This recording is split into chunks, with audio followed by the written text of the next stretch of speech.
night, I can see right through you. You seem like the type to love and leave and disappear right after the song. So give me the night to show you and hold you. Don't leave me out here dancing alone.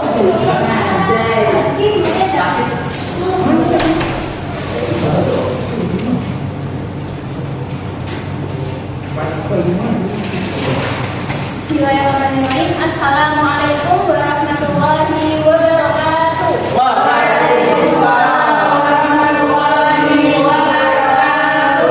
Selamat siang anak-anak. Bagaimana kabarnya hari ini?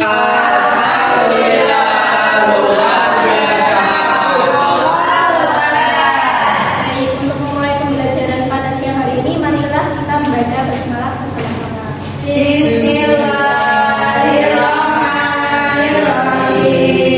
Baik, hari ini kita akan belajar tentang seorang tokoh yang luar biasa. Beliau merupakan khalifah kedua setelah Abu Bakar As-Siddiq. Ada yang tahu siapa beliau? Umar bin Khattab. Jadi tujuan pembelajaran hari ini adalah untuk mengetahui dan mengenal Umar bin Khattab. Yang kedua, menganalisis proses pemilihan Umar bin Khattab. Dan yang ketiga, mengidentifikasi substansi dan strategi dakwah yang dilakukan oleh Umar bin Khattab. Nah, sebelumnya masih ingat minggu kemarin kita belajar tentang apa? Tentang Abu Bakar. Nah, langsung saja kita lihat pada mind mapping pada di depan ini. Kita akan mengetahui terlebih dahulu siapa Umar bin Khattab itu.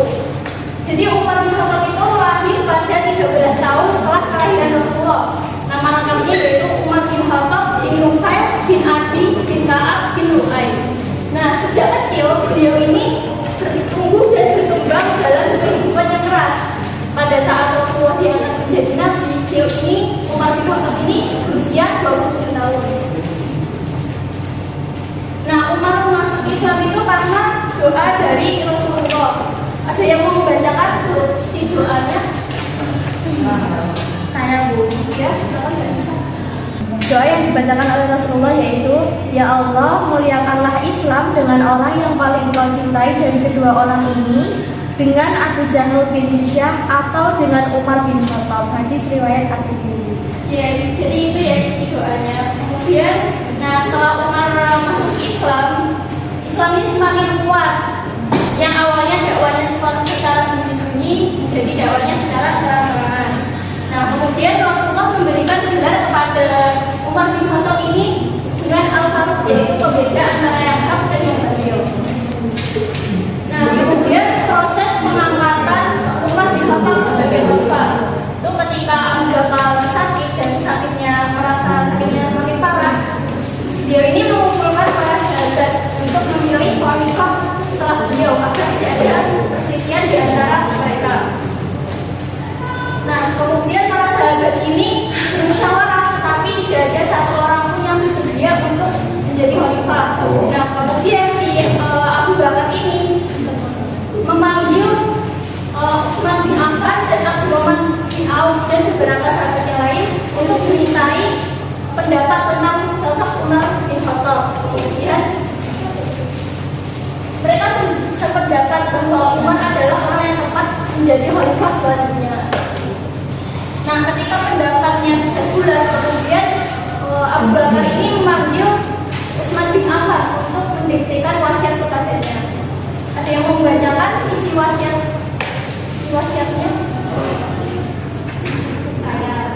Ya, silakan. Bismillahirrahmanirrahim. Inilah pesan Abu Bakar bin Abu Quhafah kepada kaum muslim, amma ba'du. Sesungguhnya aku telah menunjuk Umar bin Khattab sebagai penggantiku yang akan memimpin kalian. Maka hendaklah kalian mendengar dan mematuhi dia. Hendaklah kalian berbuat kebajikan. Bila dia berlaku adil, maka itulah batas pengetahuanku mengenai dia. Bila dia bertindak aniaya, maka setiap orang akan memperoleh balasan dari dosa yang telah diperbuatnya. Aku hanya menghendaki kebaikan dan tidak mengetahui perkara yang gaib. Sudah, Bu. Jadi itu ya isi wasiatnya. Kemudian Umar memegang khalifah ini pada tahun 13 Hijriah dan wafat pada tahun 23 Hijriah. Karena di dibuktikan oleh Abu Su'ad al-Majusi, seorang budak Persia, pada saat beliau sholat. Masa kepemimpinan beliau ini 10 tahun 6 bulan 10 hari. Kemudian kita masuk pada substansi dan strategi dakwah yang dilakukan Umar. Itu ekspansinya itu semakin meningkat setelah Damaskus dikuasai, Syria jadi adalah kekuasaan Islam. Nah, ekspansi kemudian dilanjutkan sampai ke Mesir yang dipimpin oleh Amr bin As dan Irak yang dipimpin oleh Sa'ad bin Abi Waqqas. Terus wilayah kekuasaan Islam ini meliputi Jazirah Arab, Palestina, Syria dan sebagian besar wilayah Persia dan Mesir. Kemudian strategi yang dilakukan oleh Umar itu yang pertama mengatur administrasi negara dengan mencontoh administrasi yang berkembang di Persia. Umar mengatur pemerintahan menjadi 8 provinsi. Kemudian yang kedua mengeluarkan undang-undang dengan melancarkan kebijakan peraturan perundang-undangan mengenai ketertiban pasar, ukuran dan jual beli dan mengatur kebersihan jalan dasar. Yang ketiga apa? Ada membentuk departemen ya untuk departemen, yaitu ada jabatan kepolisian untuk menjaga keamanan dan ketertiban sistem bayaran gaji dan pajak tanah. Yang kedua, mendirikan pengadilan dalam rangka memisahkan lembaga yudikatif dan eksekutif. Yang ketiga, departemen pekerjaan umum dan mendirikan Baitul. Nah, sampai sini ada yang ditanyakan? Paham ya? Cukup, Bu. Kalau tidak ada, itu akan membagi 3 kelompok. Nah, Bu. Nanti setiap kelompok mendapatkan LKPD dan nomor ini.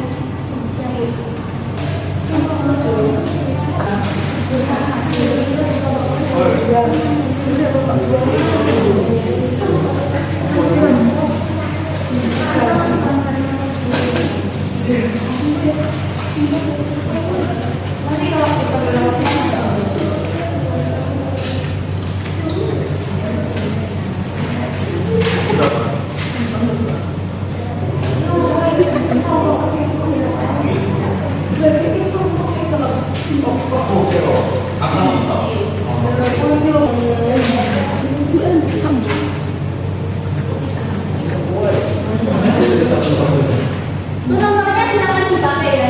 Di sini? Iya. Di mana? Kelihatan. Di sini Siren. dan di sini juga ada. Ya, yang kelihatan. Ayo Najwa. Enggak, Riz. Ini nggak apa-apa ke sini. Saya mau sudah. Di sini ya, Bu. Kan itu di kepala. Ya, di kepala.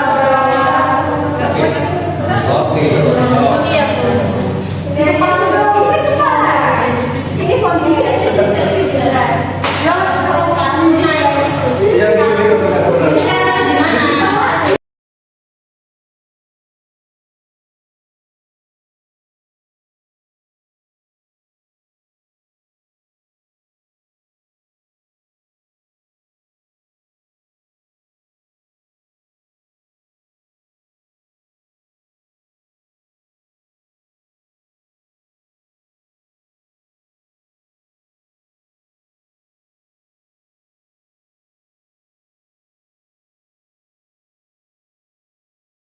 Udah selesai anak-anak? Sudah. Nah, sekarang Ibu akan panggil ya. Nanti setiap kelompok yang nomornya sama bisa maju ke depan untuk mempresentasikan hasil diskusinya. Ibu akan panggil nomor 2.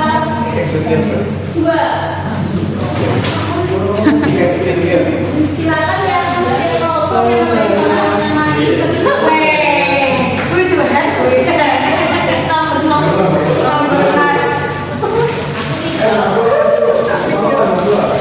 Kami dari nomor 2. Putih. Oh iya.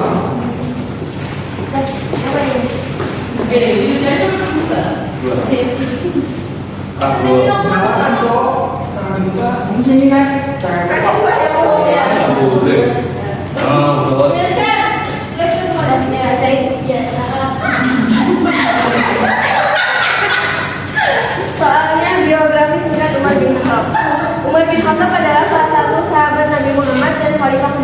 Islam. Beliau lahir 13 tahun setelah kehadiran Rasulullah SAW. Nama lengkapnya Umar bin Khattab bin Nufail bin Ali bin Ka'ab bin Lu'ay. Umar terkenal sebagai orang yang bijaksana, bicaranya fasih, penyantun, argumentasinya kokoh dan gigih. Pada awalnya dia tidak mau menerima kebenaran yang salah jika ia memusuhi Islam sampai banyak kaum muslim menderita akibat ulahnya. Setelah Umar masuk Islam, saat itulah Rasulullah SAW memberi gelar Al-Faruq atau pembela antara yang hak dan yang batil. Umar bin Khattab meninggal pada 23 Hijriah atau 644 Masehi, dibunuh oleh Abu Lu'lu'ah, seorang budak Persia. Ya, siapa berbawa satu? Siapa? Tadi saya maju. Ya. Nomor berapa?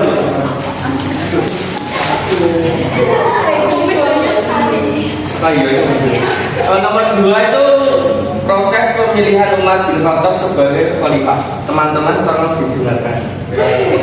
Jawabannya itu ketika Abu Bakar menderita sakit dan sakitnya itu parah, beliau mengumpulkan beberapa orang yang termasuk sahabat untuk segera memilih khalifah mengganti Abu Bakar karena selagi beliau masih hidup agar tidak terjadi perselisihan di antara umat Islam. Lalu para sahabat bermusyawarah, namun tidak ada satu orang sahabat pun yang bersedia dipilih.